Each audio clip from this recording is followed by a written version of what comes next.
एक आदमी था जिसे दुनिया समझ नहीं पाई, और सच कहूँ शायद वो खुद को ही नहीं समझ पाए।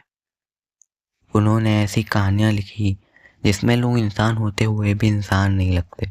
और सबसे अजीब बात, वो चाहते थे कि उनकी सारी कहानियाँ उनके मरने के बाद जला दी जाएं। लेकिन अगर ऐसा हो जाता तो आज हम फ्रांज काफका का नाम नहीं ले पाते।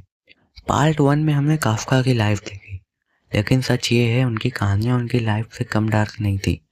आज हम जानेंगे उनकी राइटिंग के पीछे का दर्द और वो सच जिसे वो दुनिया से छुपाना चाहते थे। काफका एक नॉर्मल इंसान नहीं थे। वो हमेशा डर के साथ जीते, लोगों का डर और उनके पिता का डर, और सबसे बड़ा डर खुद का। उनके फादर एक स्ट्रॉन्ग डोमिनेटिंग इंसान थे और काफका एक सेंसिटिव इंट्रोवर्ट लड़के।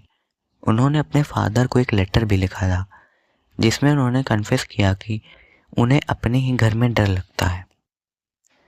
सोचो, घर जहाँ इंसान सेफ फील करता है, वहीं अगर काफका ने प्यार भी किया, लेकिन उनकी लव लाइफ भी उनकी स्टोरीज की तरह कॉम्प्लिकेटेड थी।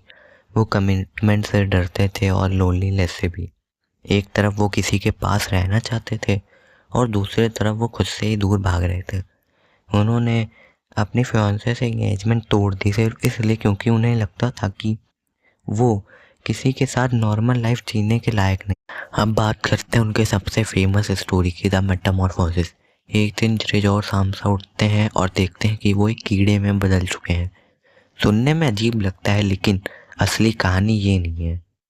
असली कहानी है इंसान का धीरे धीरे सोसाइटी से अलग हो जाना।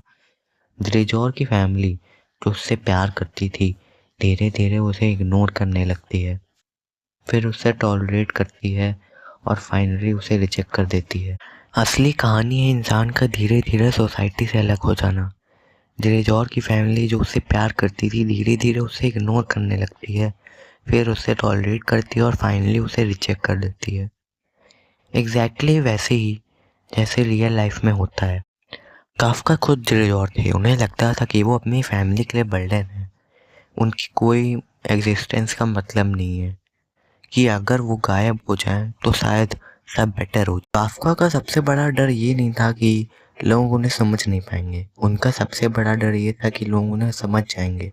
इसलिए उन्होंने अपनी सारी राइटिंग्स को जला देने के लिए कहा, क्योंकि उन्हें लगता था अगर लोग उनकी राइटिंग पढ़ेंगे तो उनके दिमाग के अंदर देख पाएंगे। काफका ने अपने दोस्त मैक्स ब्रॉड को बोला था कि उनकी डेथ के बाद उनकी सारी डायरीज स्टोरी सब जला देना, लेकिन मैक्स ब्रॉड ने उनकी बात नहीं मानी। एक आदमी जो पूरी दुनिया से अपनी आवाज़ मिटाना चाहता था, आज दुनिया के सबसे बड़े राइटर्स में से एक है। एक आदमी जो खुद को समझ नहीं पाया, उसने पूरी दुनिया को समझने पर मजबूर कर दिया। शायद काफका की कहानी सिर्फ उनकी